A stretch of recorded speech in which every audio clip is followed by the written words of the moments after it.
Praise the Lord. Behold Jesus. That is our focus.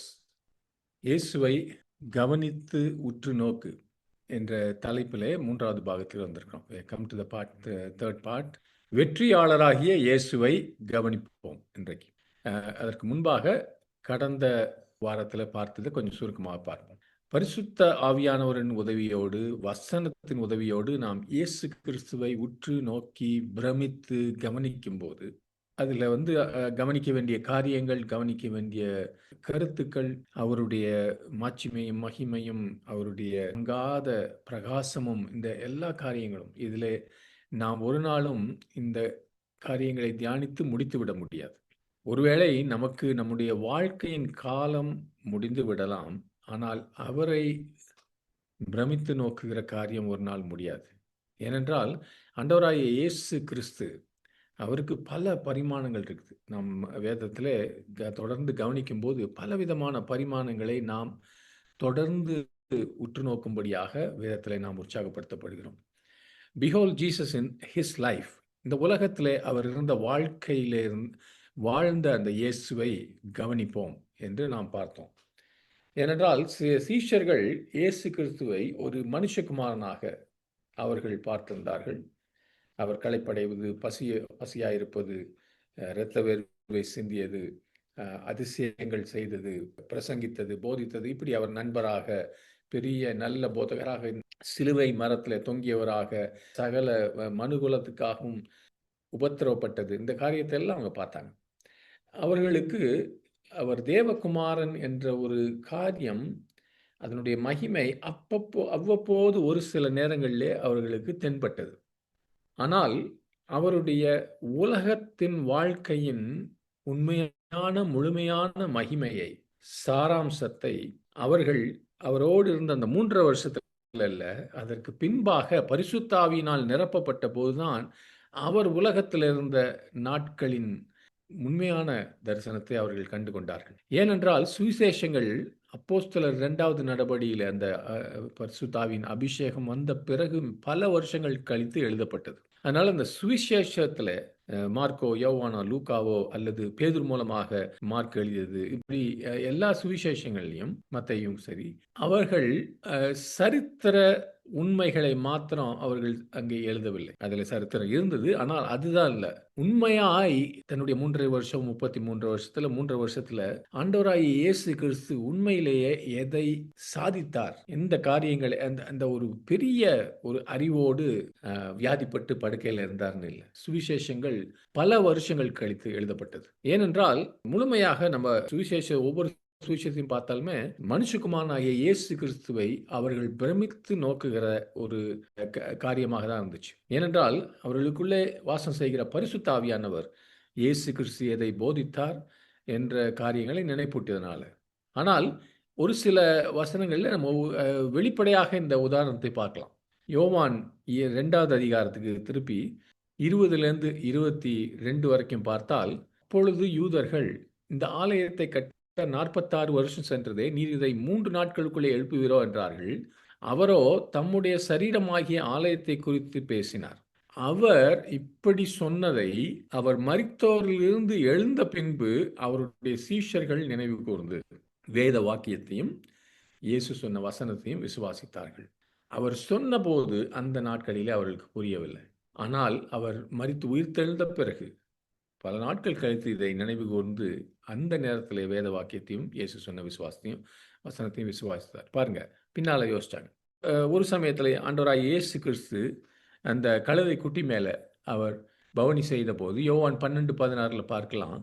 இவைகளை அவருடைய சீஷர்கள் துவக்கத்திலே அறியவில்லை, அந்த நேரத்தில் அறியலை. இயேசு மகிமை அடைந்த பின்பு இப்படி அவரை குறித்து எழுதியிருக்கிறதையும் தாங்கள் இப்படி அவருக்கு செய்ததையும் நினைவு கூர்ந்தார்கள். அப்படின்னா எதுக்கு சொல்ல வரேன்னா, இயேசுவோடு 3 வருஷம் இருந்தவங்க கூட அவர் வாழ்நாளில் இருந்த அந்த இயேசுவை பின்னால திரும்பி பார்த்தபோது, அவர்கள் வியப்போடு பார்த்தபோது பல காரியங்களை புரிந்து கொண்டார். அது அவர்கள் வாழ்க்கையை புரட்சிகரமாக பின்னால மாற்றியது. உலகத்திலே அவர் இருந்த நாட்களிலே அவர்களுக்கு ஓமை மூலமாகவும் சில சமயங்களிலே நேரடியாகவும் கூட தான் முதலில் மரிக்க வேண்டும், 3வது நாளில் உயிர் தெழுப்ப வேண்டும் சொன்னார். ஆனால் அந்த சீஷர்களுக்கோ அவர்களுக்குள்ளே அந்த அந்த நேரத்தில் மேசியா என்ன செய்ய வேண்டும் என்று அவர்களுக்கு இருந்த புரிதல் வேறு. அதனால ஆண்டவராய் இயேசு கிறிஸ்து தன்னுடைய மரணத்தை குறித்து சொன்னபோது அவர்கள் அதை புரிந்து கொள்ளவில்லை, பெற்றுக்கொள்ளவில்லை. ஆனால் அவருடைய மரணத்தையும் உயிர்த்தெழுதலையும் அவர்கள் பார்த்த பிறகு அவர் இந்த பூமியிலே இருந்தபோது போதித்ததை எல்லாம் திரும்ப அவர்களுக்கு நினைவுபடுத்தினார் பரிசுத்த ஆவியானவர். இயேசு கிறிஸ்து பூமியிலே இருந்த அந்த நாட்களை அவர்கள் பிரமித்து பார்த்தார்கள். பரிசுத்த ஆவியானவர் அவர்களுடைய புரிந்து கொள்ளுதலுடைய அந்த பிரகாசமுள்ள மனக்கண்களை அவர் திறந்தார். அவர் இருந்த வண்ணமாக, அந்த நாட்களிலே இருந்த வண்ணமாக அவரை அவர்கள் தரிசித்த போது அந்த சீஷர்களாலே அவருக்காக, அவருடைய ராஜ்யத்துக்காக உபத்திரவத்தில் பாடுகளுக்குள்ளே போகவும் அவருக்காக மரிக்கவும் கூட அவர்கள் ஆயத்தமானார்.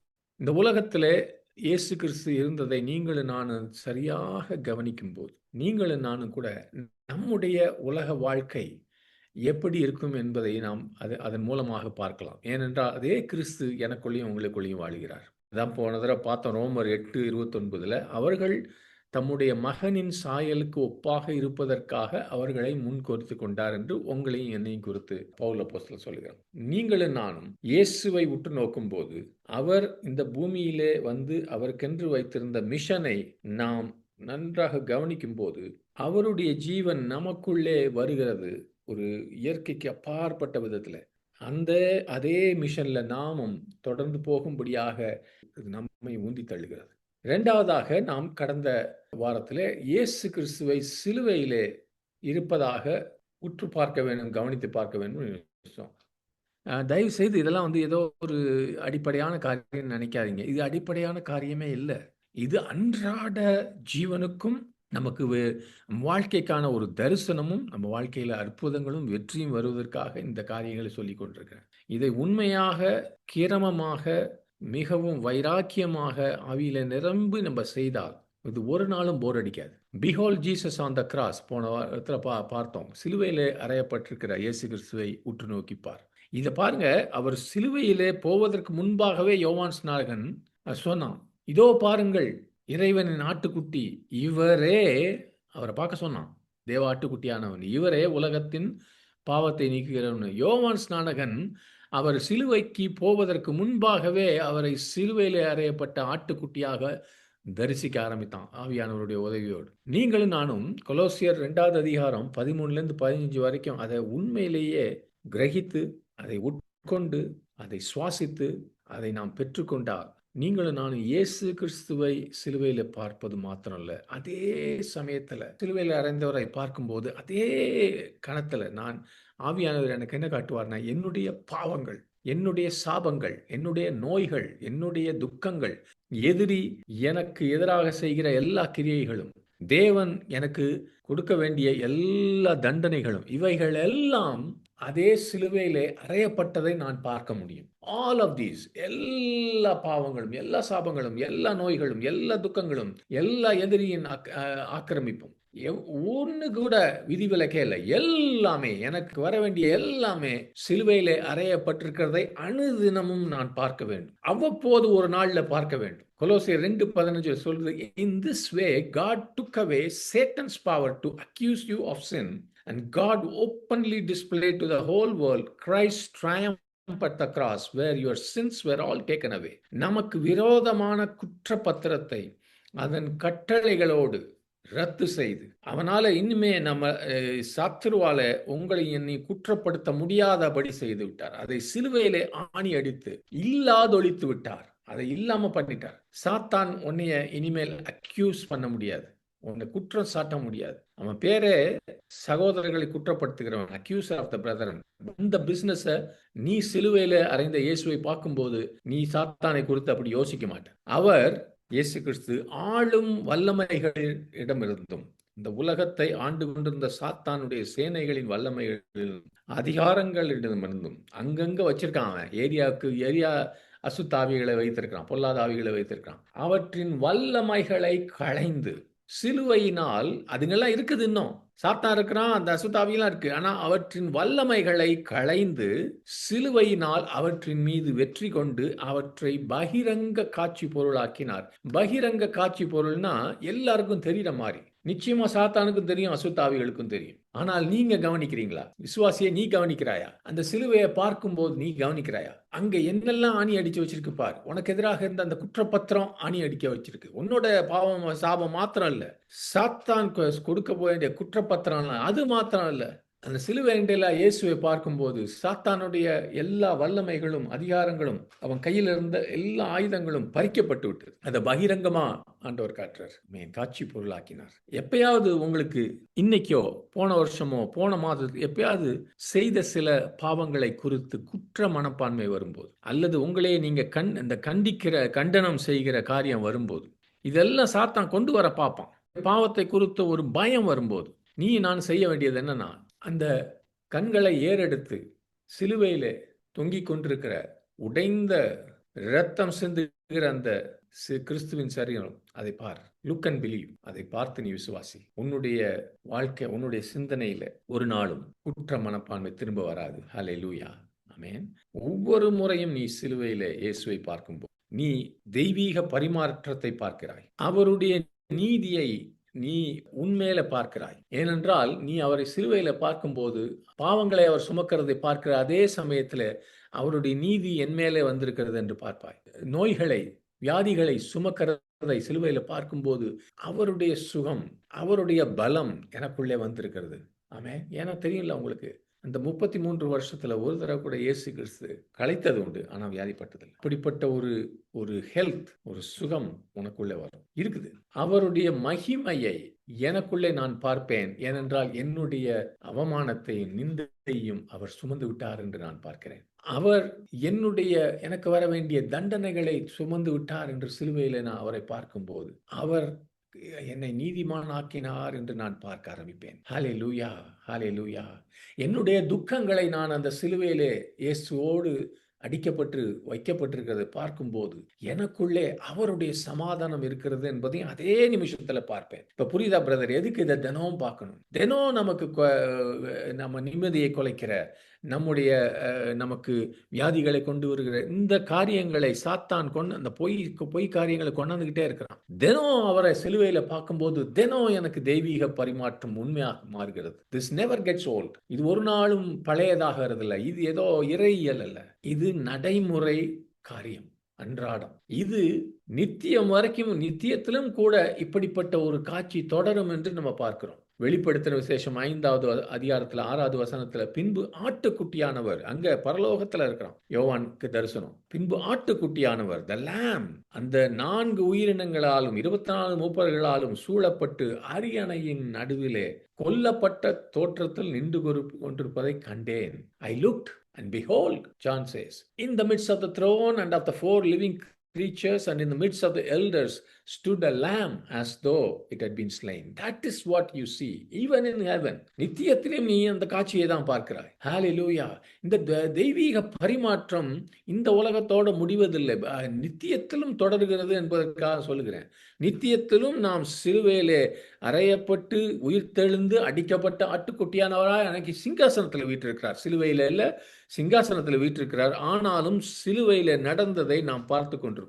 வெளிப்படுத்தின விசேஷம் 5வது அதிகாரத்தை நீங்க தொடர்ந்து பார்க்கும்போது அதுல அப்படிப்பட்ட ஒரு அற்புதமான வெளிப்பாடு இருக்குது. எப்படி நம்ம இயேசு கிறிஸ்துவை நித்தியத்திலே தொடர்ந்து தரிசிக்க போகிறோம் என்று. இன்றைக்கு கூட பரலோகத்திலே தேவதூதர்கள் அப்படிதான் தரிசித்துக் கொண்டிருக்கிறார்கள். அது மாத்திரம் இல்ல சகோதரனே, சகோதரியே, இன்றைக்கு இதை காலையில இதெல்லாம் தியானித்துக் கொண்டிருந்த போது போன வாரம் நிறைய ஆண்டவர் சொல்லி கொடுத்தார். பரலோக பிதாவே அவர் எப்படி தெரியுமா தன்னுடைய குமாரனை பார்க்கிறார்? வெளிப்படுத்தின விசேஷம் 13:8 இருக்குது, the lamb slain from the foundation of the world. உலக தோற்றத்துக்கு முன்பாகவே அடிக்கப்பட்ட ஆட்டுக்குட்டியானவர் என்று போடுறது. அதை யாரு பார்த்திருப்பா? உலக தோற்றத்துக்கு முன்பாகவே அடிக்கப்பட்ட ஆட்டுக்குட்டியானவரை நீங்களும் பார்த்திருக்க மாட்டான், நானும் பார்த்திருக்க மாட்டான், சாத்தான் கூட பார்த்திருக்க மாட்டான். ஆனா பிதாவாகிய தேவன் பார்த்தார். இதுக்கு ஒரு உதாரணத்தை எனக்கு ஆவியானவர் காட்டினார் இன்னைக்கு காலையில. ஈசாக்கு கிட்டத்தட்ட ஒரு வாலிபனா இருந்தபோது 20-25 வயசுன்னு சொல்றாங்க. தேவன் ஆபிரகாமை கேட்டாரு, உன் மகனை, நீ நேசிக்கும் உன் ஒரே மகன் ஆகிய ஈசாக்கை, take now your son, your only son Isaac, whom you love. இந்த மூணையும் ஞாபகம் வச்சுங்க. Your son, your only son, whom you love.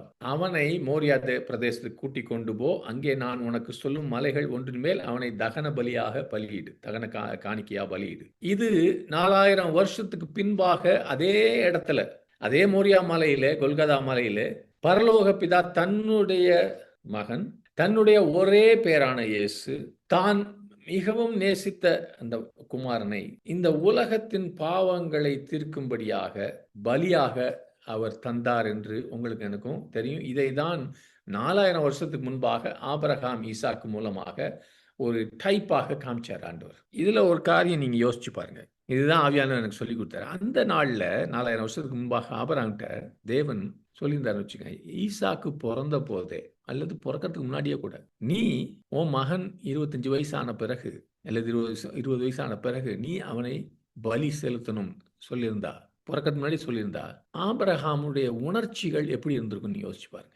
இந்த 25 வருஷம் அவன் வளரும் போது ஒவ்வொரு முறையும் ஈசாக்கை பார்க்கும்போது அவன் மனதில் எப்படி இருந்திருக்குன்னு யோசிங்க. அதுக்கு மேல ஈசாக்குக்கும் இந்த விஷயம் தெரிஞ்சிருந்தா, அவன் பிறந்த நாள்ல இருந்து இப்படிதான் அவன் பலியாக்கப்படுகிறான்னு தெரிஞ்சுதான் அவன் எப்படி ஃபீல் பண்ணியிருப்பான். மனுஷனால் தாங்க முடியாது. ஆனால் நம்ம பிதாவாகிய தேவனுக்கு, ஆண்டவராகிய இயேசு கிறிஸ்து இந்த காரியம் நடக்க போகுதுன்னு ஆரம்பத்திலே தெரியும். எந்த ஆரம்பம் தெரியாது. உலக தோட்டத்துக்கு முன்பாகவே தெரியும். மனுஷனை சிருஷ்டிப்பதற்கு முன்பாகவே தெரியும். சத்ரு விழுவதற்கு முன்பாகவே தெரியும். இயேசுக்கும் தெரியும். இது நம்மால கொஞ்சம் கூட புரிய முடியாத ஒரு காரியம். யோவான் 12:27-28. இப்பொழுது என் ஆத்துமா கலங்குகிறது, நான் என்ன சொல்லுவேன்? பிதாவே, இந்த வேளையினின்று என்னை ரட்சியும் என்று சொல்வேனோ? ஆகிலும் இதற்காகவே இந்த வேளைக்குள் வந்தேன். பிதாவே, உமது நாமத்தை மகிமைப்படுத்தும் என்றார். அப்பொழுது மகிமைப்படுத்தினேன், இன்னமும் மகிமைப்படுத்துவேன் என்கிற சத்தம் வானத்திலிருந்து உண்டாயிற்று. பாருங்க, இயேசு கிறிஸ்துவை நீங்களும் நானும் சிலுவையிலே உற்று நோக்குவது, பிரமித்து பார்ப்பதுன்னா எவ்வளவு ஆழங்கள் போயிட்டே இருக்கலாம். When I behold Jesus on the cross, இயேசுவை சிலுவையிலே நான் அறிந்தவராக பார்க்கும்போது, நான் அவரை மாத்திரம் பார்க்கறது இல்லை, எனக்கு இருக்கிற அந்த தெய்வீக பரிமாற்றத்தை மாத்திரம் பார்க்கறது இல்லை, சாத்தான் தோற்றதை பற்றி கொஞ்ச நேரத்தில் பார்க்க போறோம். அதை மாத்திரம் இல்லை, அவரை பார்க்கும்போது ஐ behold the love of the Father towards his son.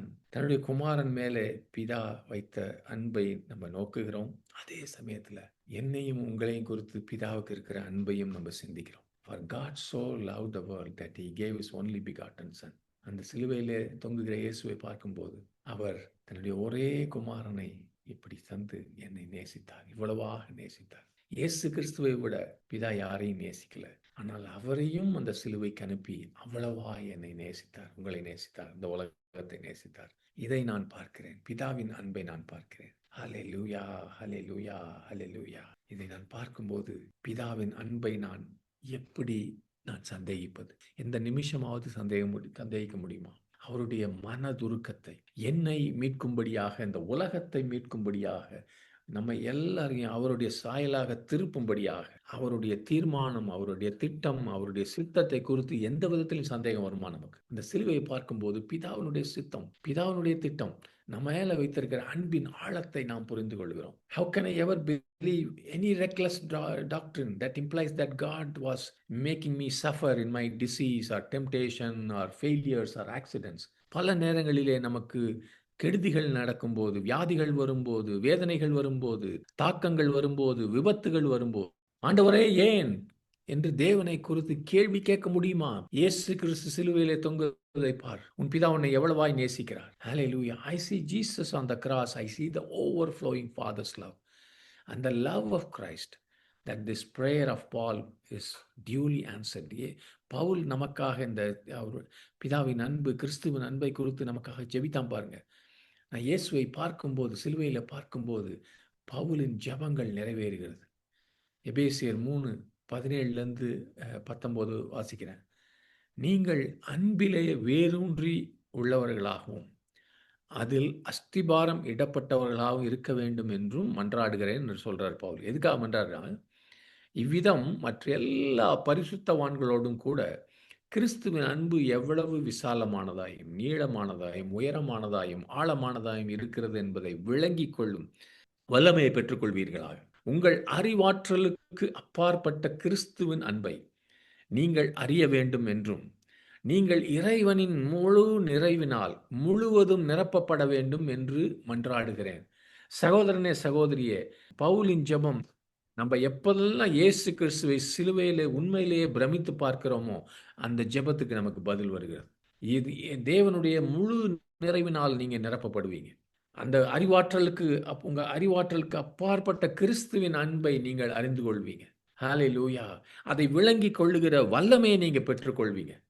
அந்த அன்பிலே நீங்க வேரூன்றி இருக்க ஆரம்பிப்பீங்க. அதிலேயே அஸ்திபாரமும் இடப்பட்டிருக்கும். இதெல்லாம் நமக்கு நடக்கும், நடக்கும், நடக்கும். இப்படித்தான் கிறிஸ்தவ ஊழியர்கள், நம்ம எல்லாரையும் பார்க்கிறோம். பவுலோ, பேதுருவோ, யோவானோ, பாங்கேயோ, ஆஸ்பானோ, யாரா இருந்தாலும், எங்கேருந்து அவங்களுக்கு உத்வேகம் வந்துச்சு? எங்கேருந்து இப்படி ஓட முடிஞ்சிச்சு அவங்களுக்கு? அவர்கள் சிலுவையிலே தொங்கிய இயேசு கிறிஸ்துவை தினந்தோறும் தரிசித்துக் கொண்டிருந்த போது அந்த அன்பின் ஆழம் உள்ளுக்குள்ளே இறங்குச்சு. அதில் அஸ்திபாரம், அதில் வேர், அதில் அவருடைய அன்பிலே இறங்க ஆரம்பிச்சாங்க. இந்த அன்பு, கிறிஸ்துவின் அன்பிலிருந்து என்னை யார் பிரிக்க முடியும் என்று அவனால் தைரியமாய் முழங்க முடிந்தது. ஏனென்றால் because his focus was on Jesus and Jesus on the cross. இந்த ஜெபம், பவுலின் ஜெபம், எப்பொழுதெல்லாம் நீங்க கிறிஸ்துவை சிலுவையிலே தரிசிக்கிறீங்களோ, சிந்திக்கிறீங்களோ, தியானிக்கிறீங்களோ, ஆழத்துக்குள்ள போறீங்களோ, அப்பொழுதெல்லாம் அதிக ஆழமாய் இந்த ஜெபத்துக்கு பதில் நமக்குள்ள வருது. ஆமென். இதெல்லாம் நம்ம கடந்த வாரங்களில் பார்த்ததை கொஞ்சம் ரிவைஸ் பண்ணேன். ஆனால் புதுசாக சில காரியங்கள் சொல்லியிருக்கேன். இன்னைக்கு இயேசு கிறிஸ்துவை சிந்திப்பதிலே, பிரமித்து பார்ப்பதிலே இன்னொரு பரிமாணத்தை பார்க்க போகிறோம். இதுவும் மிகவும் முக்கியமான காரியம். இது எப்போனா, எப்பொழுதெல்லாம் சத்துரு அல்லது எதிர்ப்புகள் நம்மை தாக்குகிறதோ, நாம் அதற்கு எதிராக நிற்கிறோமோ, அல்லது அவனுடைய தந்திரங்கள் நம்மை வலையில பிடிக்க பார்க்குதோ, அந்த நேரத்தில் behold Jesus dealing with Satan for you. இயேசு கிறிஸ்து சாத்தானோடு உனக்காக போராடி ஜெபித்த அந்த இயேசு கிறிஸ்துவை பார். ஆமென். உனக்கு எப்பயாவது ஜெபத்துக்கு பதில் பெறுவதற்கு பிரச்சனை இருந்துச்சுன்னா, தடைகள் இருந்துச்சுன்னா, குமாரனாகிய இயேசு கிறிஸ்துவை பார். அவர் முதலாவதாக ஜீவனாய் வாழ்க்கையில் இருந்ததை பார். அவர் சிலுவையிலே தொங்கியதை பார். மூன்றாவதாக உனக்காக சாத்தானோடு கொடி எடுப்பதை, வெற்றி எடுப்பதை பார். 1 யோவான் 3:8 பார்க்கிறோம், பிசாசனுடைய கிரியைகளை அழிக்கும்படிக்கே தேவனுடைய குமாரன் வெளிப்பட்டார். எவ்வளவு ஆழமான ஒரு காரியம். For this purpose the Son of God was manifested that he might destroy the works of the devil. இயேசுவை நீங்க பார்க்கும்போது அவர் சாத்தானுடைய கிரியைகளை அழித்தவராக பார்க்கிறீங்களா? அழித்து விட்டார். இன்னைக்கு நீங்களும் சொல்லுங்க, Jesus was manifested to destroy the devil's work for me. எல்லாரும் கொஞ்சம் இருக்கிற இடத்துல வாயை திறந்து சொல்லுங்க, பிசாசனுடைய கிரியைகளை அழிக்கும்படிக்கு இயேசு கிறிஸ்து தேவனுடைய குமாரன் வெளிப்பட்டார். ஆமென். எனக்காக வெளிப்பட்டார். ஃபார் மீ, எனக்காக. ஹல்லேலூயா, எனக்காக. ஆமென், ஆமென். இதற்காகவே தேவனுடைய குமாரன் வெளிப்பட்டார். ஆமென், ஹல்லேலூயா. வெளிப்படுத்தின விசேஷத்தில் ஆண்டவராய் இயேசு கிறிஸ்து சொல்றார் 17:18, பயப்படாதே. உங்ககிட்ட பேசுறார், என்கிட்ட பேசுறார், பயப்படாதே. நான் முந்தினவரும் பிந்தினவரும் உயிருள்ளவருமாய் இருக்கிறேன். மரித்தேன், ஆனாலும் இதோ சதா காலங்களிலும் உயிரோடு இருக்கிறேன். ஆமென். ஆண்டவர் சொல்லுகிறார், இயேசு, நான் மரணத்திற்கும் பாதாளத்துக்கும் உரிய திறவுகோல்களை உடையவராயிருக்கிறேன். ஹல்லேலூயா, ஹல்லேலூயா, ஹல்லேலூயா. அப்படிப்பட்ட இயேசு கிறிஸ்துவை நீ சிந்தி. It's wonderful. The last enemy to be conquered is death. கடைசியாக சங்கரிக்கப்பட வேண்டிய சத்துரு என்பது மரணம். அதைதான் இயேசு கிறிஸ்து செய்த. அந்த மரணத்திற்கும் பாதாளத்துக்கும் உரிய திறவுகோல்களை உடையவராயிருக்கிறேன். அவர் கையில் கீ கிடைச்சிருச்சு, நம்ம சாத்தான் கையில் இல்லை. அதற்கு முன்பாக, அது நிச்சயமாக நித்திய ஜீவனுக்கு போகிறதுக்கு முன்பாக, முதலாவதாக ஆண்டவர் சொல்றாரு, பயப்படாதே. Fear of death must be conquered. மரண பயத்தை நீ மேற்கொள்ள வேண்டும். ஏன்? இந்த மரண பயம் என்பது உன்னை குறித்து இருக்கலாம், உனக்கு அருமையானவர்களுக்கு குறித்து இருக்கலாம். எப்படியா இருந்தாலும், உன்னை குறித்தோ அவங்க கணவன், மனைவி, பிள்ளைகளை, பெற்றோர் யாரை குறித்து இருந்தாலும், நீ கவனிக்க வேண்டியது, நீ உற்று நோக்க வேண்டியது, இயேசு கிறிஸ்து சாத்தானோடு டீல் பண்ணிட்டார். அவங்கிட்ட மரணத்துக்கான வல்லமை இருந்துச்சு, அதை எடுத்துட்டார். உனக்காக அவர் வெற்றியை எடுத்துட்டார். Behold, he delivers. உனக்கு அவர் விடுதலையை தந்து விட்டார். மரண பயத்திலிருந்து இந்த நேரத்திலே கேட்டுக்கொண்டிருக்கிற ஒவ்வொருவரும் இயேசுவின் நாமத்திலே உயிர் தெழுந்த கர்த்தர், மரணத்துக்கும் பாதாளத்துக்கும் திறவுகோலை வைத்திருக்கிறவர், அவருடைய நாமத்திலே, அவருடைய வல்லமையிலே மரண பயத்திலிருந்து சகோதரனே சகோதரியை ஒவ்வொருவரையும் நான் விடுதலைக்குள்ளே அழைக்கிறேன். பயப்படாதே என்று இயேசு கிறிஸ்து சொல்லுகிறார். பயப்படாதே. மரணமே உன் கூர் எங்கே? பாதாளமே உன் ஜெயம் எங்கே? ஹாலே லூயா, ஹாலே லூயா. இனிமேல் மரணத்துக்கு ஜெயம் இல்லை உன் மேலும் என் மேலும், பாதாளத்துக்கு உன் மேலும் என் மேலும் ஜெயமே இல்லை. ஜெய கிறிஸ்துவை நீ பார், அவர் கையில் இருக்கிற திறவுகோல்களை பார். ஆமேன், ஆமேன். எபிரேயர் 2:14-15 பாருங்க. இதை நம்ம சிந்திக்க சிந்திக்க சிந்திக்க அன்றாட வாழ்க்கையில எந்த ஒரு ரிப்போர்ட் டாக்டர் கொடுத்தாலும் சரி, இது அதுன்னு சொன்னாலும் கப்புன்னு பிடிக்காது இருதயத்தை ஒண்ணும். இயேசுவை நான் பார்க்கிறேன், அவர் கையில் இருக்க திறவுகோல்களை பார்க்கிறேன். ஹல்லேலூயா. அவருடைய மரணத்தின் அதிகாரத்தை தன்னிடம் வைத்துக் கொண்டிருப்பவனாகிய பிசாசை அழிப்பதற்காகவும், தங்களுடைய வாழ்நாள் எல்லாம் மரணத்தை குறித்த பயத்தினாலே அடிமைகளாய் வைக்கப்பட்டிருந்தவர்களை விடுதலை செய்வதற்குமாவே இவ்வாறு செய்தார். ஹல்லேலூயா, ஹல்லேலூயா. Through his death, he might destroy the one who has the power of death, that is the devil, and deliver all those, you and me, all those who through fear of death were subject to lifelong slavery. Amen, amen. இயேசு கிறிஸ்து சொல்றாரு, வெளிப்படுத்தின விசேஷம் 1:1 அதிகாரத்துல, I am he who lives, நானே ஜீவிக்கிறவர். அந்த ஒரு தரிசனம், அந்த ஒரு சித்திரம் உன்னுடைய ஆவிக்குள்ளே, உன்னுடைய ஆத்மாக்குள்ளே ஆண்டவராகிய இயேசு கிறிஸ்து ஒரு வெளிப்பாடாக உனக்குள்ளே பதிக்க வேண்டும். I am he who lives, நானே ஜீவிக்கிற கர்த்தர் என்று இயேசு சொல்லுகிறது. Do you behold him as the one who lives? அவர் ஜீவிக்கிறவராக அவரை பார்க்கிறாயா? He is the living Lord. அவரே ஜீவிக்கிற கர்த்தர். மரித்தேன், ஆனாலும் இதோ சதா காலங்களிலும் உயிரோடு இருக்கிறேன். ஆமேன். நான் மரணத்துக்கும் பாதாளத்துக்கும் உரிய திறவுகோல்களை உடையவராக இருக்கிறேன். I was dead, but behold, பாரு, வியப்போடு பிரமித்து பார். I am alive forevermore. இதோ சதா காலங்களிலும் உயிரோடு இருக்கிறேன். ஆமேன், ஆமேன். எந்த மரணமும் தேவனுடைய பிள்ளைக்கு இருக்கிற கர்த்தர் கையில, இயேசு கையில அந்த திறவுகோல் இருக்குது. அவர் கையில என் ஜீவன் இருக்குது. அவர் அந்த திறவுகோலை வைத்திருக்கிறதுனால அவர் கையிலேருந்து யாரும் எடுத்துக்கொள்ள முடியாது. He is the key holder of death. இந்த மரணத்துக்கு சாவியை வைத்திருக்கிறவர் அவர். சீக்கிரமாய் அவர் தன்னுடைய வருகையிலே அவர் முழுவதுமாய் மரணத்தை போகிறார். அதுக்கப்புறம் யாருக்கிட்டையும் திறவுகோல் தேவையில்லைன்னா death will be put away. மரணம் என்பதே பாதாளத்துக்கு அனுப்பிச்சிடுவார். There will be no more death. மரணமே இருப்பதில்லை. ஆனால் இன்றைக்கு ஜெயிக்க வேண்டிய ஒரு எதிரி இயேசு கிட்ட திறவுகோல் இருக்கு. அதனுடைய கூரை இயேசு எடுத்து விட்டார். ஹல்லேலூயா. அந்த கூர் என்பது இந்த பயம், உங்களுக்கு இருக்கிற அழுத்தம். விசுவாசியா இருக்கிறவன் மரணத்தை குறித்து பயப்படுறான்னா அவன் இயேசுவை சிலுவையிலே எல்லாவற்றையும் செய்து முடித்து பாதாளத்தை ஜெயித்து உயிர் தெழுந்த இயேசு கையில திறவுகோல்களை வைத்திருக்கிற இயேசுவை அவன் தரிசிக்கலன்னு அர்த்தம். பாருங்க, என்னுடைய இந்த மனுஷீக சரீரத்தில் இருக்கிற ஒவ்வொரு செல்லும், சின்ன செல்லுனா கண்ணால பார்க்க முடியாது, மைக்ரோஸ்கோப்ல பார்க்க முடியாது, அது டைனி. அதுதான் அதுல ஜீவன். ஒவ்வொரு செல்லையும் லைஃப் இருக்குது. ஒரு செல் கூட, இந்த சின்ன ஒரு காரியம் கூட, துளியான செல்லு கூட அவருடைய அனுமதி இல்லாமல் மறிக்க முடியாது. அவர் அந்த செல்லு, உனக்குள்ள இருக்கிற செல்லுக்கு மறிப்பதற்கு இயேசு கிறிஸ்து பர்மிஷன் கொடுக்கலன்னா நீயும் எதிரிக்கு பர்மிஷன் கொடுக்காத. அப்ப நீ சரியா இருப்ப. யாருக்காவது நீ ஜெபிக்க போகும்போது, யாருக்காவது இடைப்படும் போது நீ பர்மிஷன் கொடுக்காத.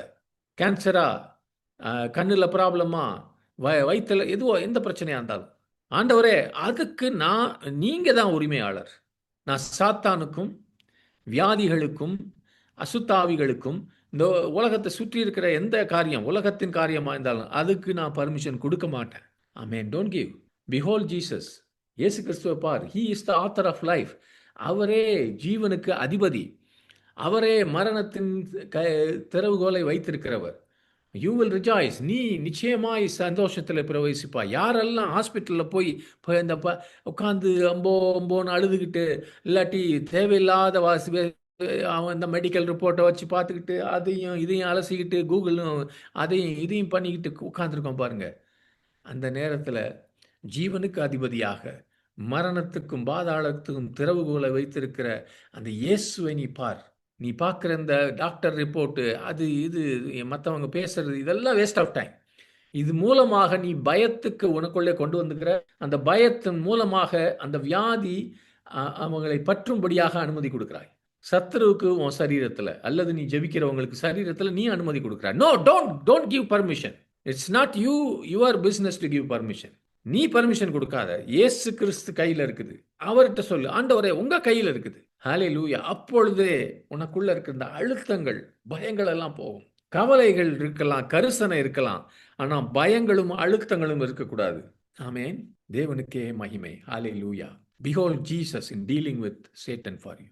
சாத்தானோட இடைப்படுகிற இயேசு கிறிஸ்துவை நீ தரிசி. உனக்காக இடைப்படுகிறவர். இப்ப திரும்பி பார்ப்போம். கலோசியர் 2வது அதிகாரம் 15வது வசனம். இந்த 3-4 வசனங்கள் எனக்கு வேதத்திலே பிடித்த வசனங்களாக மாறிக்கொண்டிருக்கிறது. இதை இன்னும் அதிகமாய் வருகிற மாதங்களில் பார்ப்போம். He disarmed the rulers and authorities and put them to open shame by triumphing over them in him.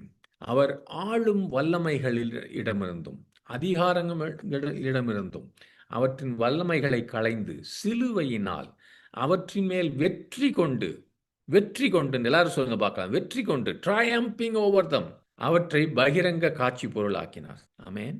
உன்னுடைய ஜெபங்கள், இடைப்படுதல்கள், பதில்கள் கிடைக்கணும்னா இயேசு கிறிஸ்து உன் சார்பாக போய் சாத்தானோடு வெற்றி சிறப்பதை நீ தரிசிக்க ஆரம்பி. அவர் அங்க போனார், பாதாளத்துக்கு போனார். நமக்கு எதிராக இருந்த எல்லாவற்றையும், பாவங்கள், நோய்கள், இவைகளை எல்லாம் சிலுவையில் அறைந்தார். நமக்கு பதிலாக மரித்தார். நம்முடைய மரணத்தையும் அவர் எடுத்துக்கொண்டார். ஹalleluya. நம்புறீங்களா? அதை பார்க்கிறீங்களா? அதை பிரமித்து கண்டுகொள்ளுகிறீங்களா? அந்த வெளிப்பாடு, இந்த வெளிப்பாடு உன்னுடைய ஆவியிலும் ஆத்மாவிலும் இறங்குகிறதா? இது ஏதோ ஒரு சும்மா பேச்சுக்கு பேசுகிற உபதேசமோ இறையியல் அல்ல. This is a true living breathing rhema word. இது உண்மையிலேயே ஜீவனுள்ள சுவாசிக்கிற ரேமா வார்த்தையாக, தேவனுடைய வெளிப்பாடாக, இவைகள் எந்த சூழ்நிலையும் இந்த வார்த்தையை அசைப்பதில்லை, மாற்றுவதில்லை. ஹalleluya. He died in our stead. நமக்கு பதிலாக மரித்தார். He went into the pits of hell. பாதாளத்தின் ஆழத்துக்கு நமக்கு பதிலாக போனார். அங்க போய் சாத்தானை மேற்கொண்டு, சாத்தான் கையில இருக்க தரவுகளை எடுத்துட்டு வந்து வெளியே வந்து காமிச்சார். சாத்தான் உண்மையிலேயே தோற்று விட்டான் என்று. ஹalleluya. It is an exposed fact that the devil is a defeated enemy. சகலருக்கும், வானத்துக்கும் பூமிக்கும் தெரிந்த ஒரு உண்மை இன்றைக்கு. அவன் தோற்று போன சத்துரு தோற்று போனவன். இது எழுதப்பட்டிருக்கிறது. இது பகிரங்கமாய் வெளிப்படுத்தப்பட்டிருக்கிறது. ஹalleluya, ஹalleluya, ஹalleluya. ஆமென். நீ ஒரு உன் ஜெபத்துக்கு பதில் வேண்டும் என்றால் அதை நீ பார். தயங்காத.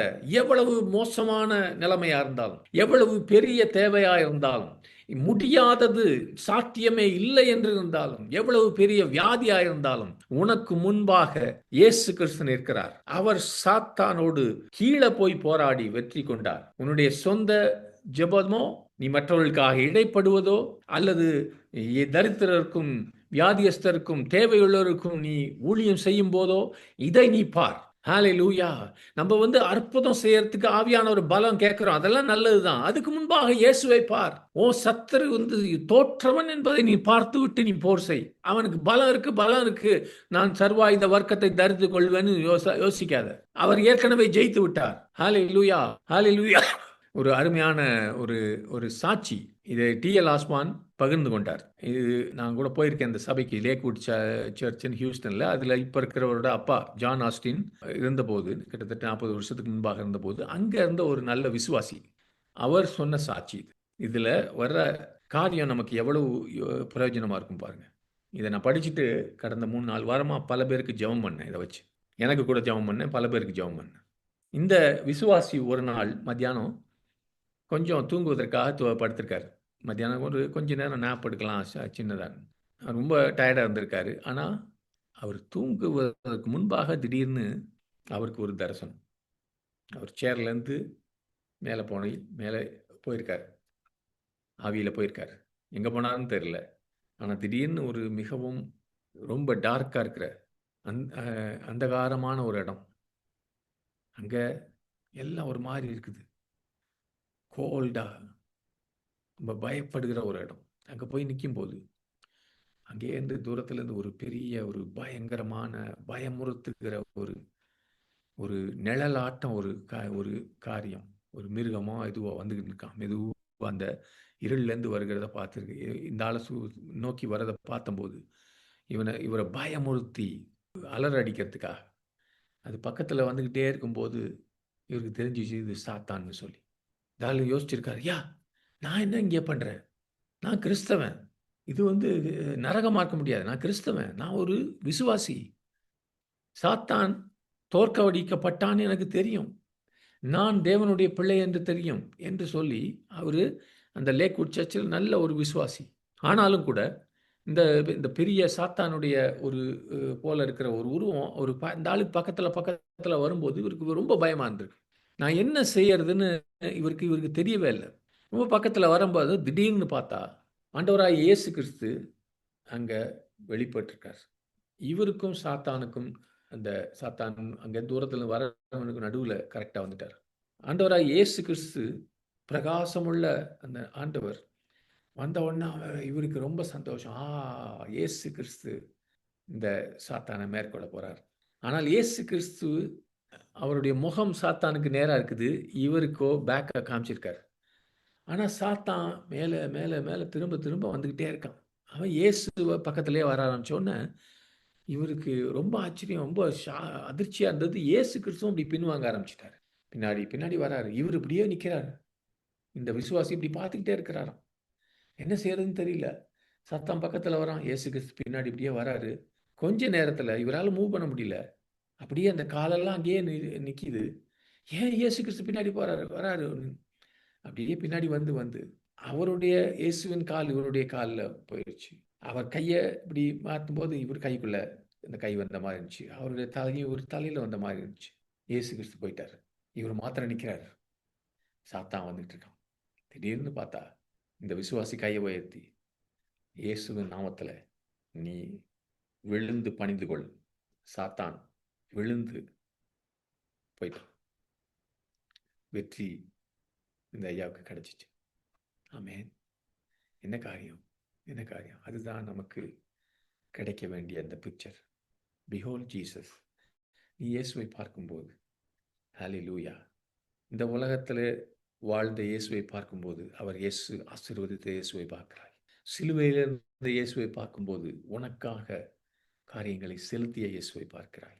இன் ஹெல் டீலிங் வித் சேட்டன். இயேசு சிலுவையிலே மரித்து உயிர் தெழுந்து சாத்தானை நரலோகத்திலே டீல் பண்ணதை பார்க்கிறேன். Behold the Lord who lives inside you. உனக்குள்ளே ஜீவிக்கிற இயேசு கிறிஸ்துவை பார். நீ பேச ஆரம்பிப்பாய். உன் வாயை திறந்து நீ சாத்தானை தலை குனி என்று சொல்லுவாய். இன்னைக்கு நீங்க ஜெபிக்கலாம், நான் ஜெபிக்கலாம். வியாதியே நீ தலை குனி. பாவ கெட்ட பழக்க வழக்கங்களே நீ தலை குனி. பயத்தையும் சந்தேகத்தையும் கவலைகளையும் கொண்டு வருகிற ஆவிகளே நீங்கள் தலை குனிகள். Jesus is alive. He is alive in me.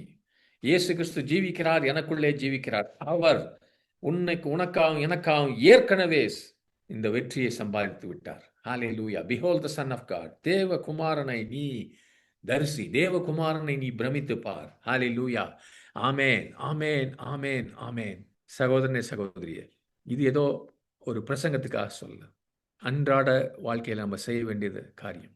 கொஞ்ச நேரம் எல்லாரும் செய்ய போறோம். எல்லாரும் கண்களை மூடுவோம். யாரெல்லாம் முடியுதோ நீங்க முழங்கால போடுங்க. உங்களுக்குள்ளே அந்த விசுவாசி தரிசது போல ஆண்டவராகிய இயேசு கிறிஸ்து உங்களுக்குள்ளே இருக்கிறத, மகிமையும் கிறிஸ்து உங்களுக்குள்ளே வாசம் செய்கிறது நீங்க பெற்றுக்கொள்ளுங்க. அவர் சாதாரண இயேசு கிறிஸ்து இல்லை. அவர் வெற்றி சிறந்தவர். பாதாளத்துக்கும் மரணத்துக்கும் திறவுகோல்களை உடையவர் உனக்குள்ளே இருக்கிறார். ஆமென், ஆமென். ஹல்லேலூயா. 4 பேர் 5 பேர் இந்த இடத்துல, 4-5 பேர் மரண தருவாயில் இருக்கிற யாருக்காகவோ ஜெபித்து கொண்டிருக்கீங்க. இந்த நேரத்தில் உங்களுக்குள்ளே இருக்கிற கிறிஸ்து சொல்லுகிறார், மரணத்தின் திறவுகோலை நான் வைத்திருக்கிறேன். நீ வாயை திறந்து ஜெபி. மரணமே உன் கூர் எங்கே? மரணமே, மரணத்தை கொண்டு வருகிற சத்துருவின் ஆவியாயிருந்தால் அது அடிபணியட்டும். ஆமென். நீங்க அடிபணின்னு சொல்லுங்க. சத்துரு அகால மரணத்தை, எல்லாருக்கும் மரணத்துக்கு ஒரு நாள் குறிக்கப்பட்டிருக்குது. அது தேவன் கையில இருந்து வந்தா அவர் கையில திறவுகோல் இருக்குது. பிரச்சனையே இல்லை. அது நம்ம எல்லாருக்கும் தெரியும். ஆனால் இது இன்றைக்கு அது அகால மரணமா இருந்தால், அந்த நீங்க யாருக்காக ஜெபிக்கிறீங்களோ அந்த சகோதரனோ சகோதரியோ இன்னும் ஜீவித்து ஆண்டோருக்காக வாழ வேண்டும் என்று உங்க ஆவியில ஒரு உறுதி இருக்குமானால், ஆவியில ஒரு விட்னஸ் இருக்குன்னா, சாட்சி இருக்குன்னா, இங்க ஜெபிங்க. அந்த அந்த அந்த அந்த தரிசனத்தில் அந்த சகோதரன் கிடைத்தது போல, ask the enemy to bow down. நீ மரணத்துக்கு முன்பாக பயத்தினாலே நீ தலையை குனிய வேணாம். நீ வியாதிக்கு முன்பாக கவலையினால தலையை குனிய வேணாம். வேணாம் வேணாம் வேணாம் வேணாம். தேவையில்லை தேவையில்லை. அதெல்லாம் ஆண்டவர் கையில் இருக்குது. திறவுகோல் ஆண்டவர் கையில் இருக்குது, சாத்தான் கையில் இல்லை. வியாதியின் கையில் இல்லை, டாக்டர் கையில் இல்லை. will you do that? will you command? நீ முழங்காலில் இருப்பது தேவனுக்கு முன்பாக, சாத்தானுக்கு முன்பாக இல்லை. உனக்கு முன்பாக சாஷ்டாங்கமாக விழ வேண்டியது சாத்தானுக்கு நியமிக்கப்பட்டிருக்கிறது. ஏனென்றால் உனக்காக ஏற்கனவே சிலுவையிலே வெற்றி சிறந்து விட்டார். Yes yes yes. மரண தருவாயில் இருக்கிற சகோதர சகோதரிகளுக்கு இடைப்படுகிற ஒவ்வொருவரும் கரங்களை உயர்த்தி, மரணமே உன் கூர் எங்கே, பாதாளமே உன் ஜெயம் எங்கேன்னு சொல்லி, இயேசு கிறிஸ்து மரணத்தை ஜெயித்தார். அவர் கையில் மரணத்தின் திறவுகோல்கள் இருக்குது, பாதாளத்தின் திறவுகோல்கள் இருக்குது. சாத்தான் கையில் இல்லை. இனிமேல் நான் பயப்படுவதில்லை. ஆமென். யாருக்கெல்லாம் இதை குறித்து பயங்கள் இருக்குதோ, உங்களுடைய சொந்த எதிர்காலத்தை குறித்து பயம் இருக்கிறோ, I release you from the fear of death and disease in Jesus name. இயேசுவின் நாமத்தில் நீங்கள் அவரை பாருங்க. உங்கள் வியாதியை மாத்திரம் போய் யோசிக்காதீங்க. Hallelujah. அந்த பிரமித்து பார்ப்பது, the behold Jesus means your thought, your focus is on Jesus. அவரை யோசிங்க, அவரையே சிந்திங்க, அவரையே பாருங்க. தயவு செய்து சகோதரனே சகோதரியே, உன் சூழ்நிலையை பார்க்காத, உன் வேதனையே யோசிச்சுட்டு இருக்காத, உன் கடன் தொல்லையை பார்க்காத, உன் குடும்பத்தில் இருக்கிற சண்டை சச்சரவுகளை பார்க்காத. இயேசுவை பார், இயேசுவை பார். தூர ஐயக்கபார் உஷிக்கிரி அலக்கபார் உஷிக்கமார் அலக்கபா தீர இலக்கபரபலு ஷிக்கரபா. அவரை நோக்கி பார்த்தவர்கள் பிரகாசம் அடைந்தார்கள். அவர்கள் முகங்கள் வெட்கப்பட்டே போவதில்லை. Hallelujah. Behold Jesus. Behold Jesus. You don't need anything else, anyone else. You don't need to fear anybody else. நீ யாரை குறித்தும் பயப்பட தேவையில்லை. You don't need to worry about anything else, anyone else, any situation. எந்த சூழ்நிலை குறித்தும் எவரை குறித்தும் நீ கவலைப்பட வேண்டாம், கலங்க வேண்டாம். நீ இயேசுவை பார்த்தால், இயேசுவையே பிரமித்து பார்த்தால், உற்று கவனித்து பார்த்தால் செய்வீங்களா? அதை கவனிக்கிறதுனா என் மனதில் அந்த காரியங்கள் எல்லாம் ஆழமாய் போக வேண்டும். வசனத்திலேருந்து நீ கொஞ்சம் சாம்பிள் தான் பார்த்தோம். அதிகமாய் அதிகமாய் அதிகமாய் சிந்திக்க வேண்டும். பிதாவின் அன்பை யோசித்து பாருங்க. இவ்வளவாய் உன் மேலே அன்பு கூர்ந்தார், இவ்வளவாய் அன்பு கூர்ந்தார். தன்னுடைய குமாரன் என்றும் பாராமல், தன்னுடைய சொந்த குமாரன் என்றும் பாராமல், தன்னுடைய ஒரே பேரான குமாரன் என்றும் பாராமல், தன்னுடைய நேச குமாரன் என்றும் பாராமல், அவரையே உனக்கு கொடுத்தவர் மற்ற எல்லாவற்றையும் உனக்கு தந்தருளாதிருப்பது எப்படி? How is it possible that he will not give everything else when he has given his only son, the only begotten son, his beloved son for you? How can he not give anything else? Hallelujah. இந்த நாளில் இயேசுவின் நாமத்தில் உன்னை கட்டி கொண்டிருக்கிற, உன்னை பயமுறுத்தி கொண்டிருக்கிற அந்த பிசாசின் எல்லா தந்திரங்களையும் இந்த இயேசுவின் நாமத்தில் உடைக்கிறேன். தந்திரம் தான் அவன்கிட்ட இருக்குது. அவன் கையில் இருக்கிற ஆயுதங்களை எல்லாம் கழட்டி விட்டார். எல்லாத்தையும் இஸ் டிசாம்டு. கையில் இருக்கிறதெல்லாம் கழட்டிட்டார். அவனுடைய எல்லா ஆயுதங்களையும் உரிந்து களைந்து விட்டார்னு பைபிள் அழகாக போட்டு. அவங்கிட்ட கத்தி இல்லை, கபடா இல்லை, கன் கிடையாது, ஒன்றும் கிடையாது. அவங்ககிட்ட இருக்கிறதெல்லாம் ஏமாத்துற காரியம். Don't be deceived. ஏமாந்துறாத. ஹல்லேலூயா. எல்லாரும் கரங்களை உயர்த்தி சொல்லுவோமா? நமக்கு முன்பாக எந்த பிரச்சனை இருந்தாலும் எனக்குள்ளே இயேசு இருக்கிறதுனால இவைகளெல்லாம் தலையை குனியணும், இவைகளெல்லாம் பணியணும். என்னுடைய வார்த்தைக்கு முன்பாக, ஜெபத்துக்கு முன்பாக, எனக்குள்ளே இருக்க இயேசு கிறிஸ்துக்கு முன்பாக இவைகளெல்லாம் பணியும்.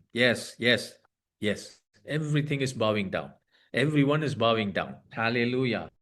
Every enemy is bowing down. எல்லா சத்துருக்களும், எல்லா பாதக செயல்களும், வியாதிகளும், உன் குடும்பத்துக்கு எதிராக வந்திருக்கிற எல்லா பில்லி சூனிய கட்டுகளும் அவைகள் எல்லாம் கீழே குனியுது.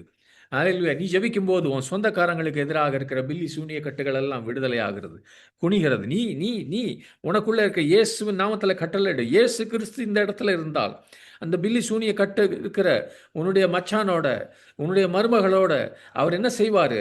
ஆமேன். அதே நீ செய். இயேசு கிறிஸ்து அந்த வீட்டுக்கு போனார்னா அங்க பில்லி சூனிய கட்டில் இருப்பாங்களா? இருக்க மாட்டாங்க. இருக்க முடியாது. நீ ஜெபிக்கும் போது அவங்க இருக்க முடியாது. தூரத்துல இருந்தாலும்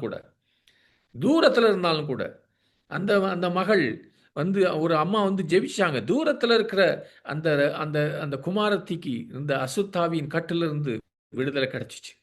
ஹalleluya ஹalleluya அபரபா இக்கரலா கபர ஷிக்கரலா கபரபா தூரலா கபரபா. நான் இல்ல, நீங்க கட்டளையிடுங்க. நான் இல்ல, நீங்க கட்டளையிடுங்க. ஹalleluya. ஆமென் ஆமென் ஆமென் ஆமென். thank you lord, thank you lord, thank you lord, thank you lord.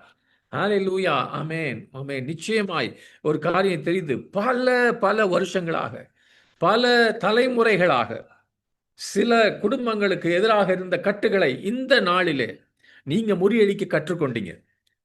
இந்த நாள்ல முறியடிக்க எங்க எங்க வீட்ல எப்பொழுதும் இந்த சாபம் இருந்துச்சு. இனிமே வாயை திறந்து சொல்லாதீங்க. சாபங்களை இயேசு கிறிஸ்து உன் சார்பாக முறியடித்து விட்டார். அந்த சாபங்களுக்கு இருந்த அந்த அந்த அந்த கூர்மையை எடுத்து விட்டார். மரணத்துக்கு இருந்த கூர்மை போல இந்த சாபங்களுக்கும் பாவங்களுக்கும் கட்டுகளுக்கும் இருந்த கூர்மையை எடுத்துட்டார். It cannot sting you anymore. தேளுக்கு இருந்த அந்த ஸ்டிங் எடுத்துட்டார். கொட்டுறது இன்னமும் கொட்ட முடியாது அந்த தேள்ல. பாம்புக்கு இருக்கிற அந்த விஷத்தை எடுத்துட்டார். கடிக்க முடியாது. கடிச்சாலும் ஒரு பிரயோஜனம் கிடையாது. Jesus name. Amen. Be blessed. இனிமேல் இப்படிதான் ஜெபிக்க போற நீ. காலையில எந்திரிச்சோன்னு வியாதியை தலைகுனிய செய். தலைகுனின்னு சொல்லு. சத்ருவ தலைகுனிய சொல்லு. ஹalleluya ஹalleluya. இயேசுவின் நாமத்தில் உனக்குள்ள இருக்க இயேசு கிறிஸ்து இதை சொல்லிக் கொடுக்கட்டும். ஆமென். நம்ம எல்லாரும் செய்வோம். பெரிய விடுதலைக்குள்ள எல்லாரும் இந்த ராத்திரியிலிருந்து கடந்து போகிறோம். தினம் செய்யணும். தினம் காலையில் அப்படி தேவனை தரிசி, இயேசுவை தரிசி. தரிசிக்கும் போது நீ வேற எதுக்கும் பயந்து பார்க்க வேண்டியதில்லை. ஆமென் ஆமென்.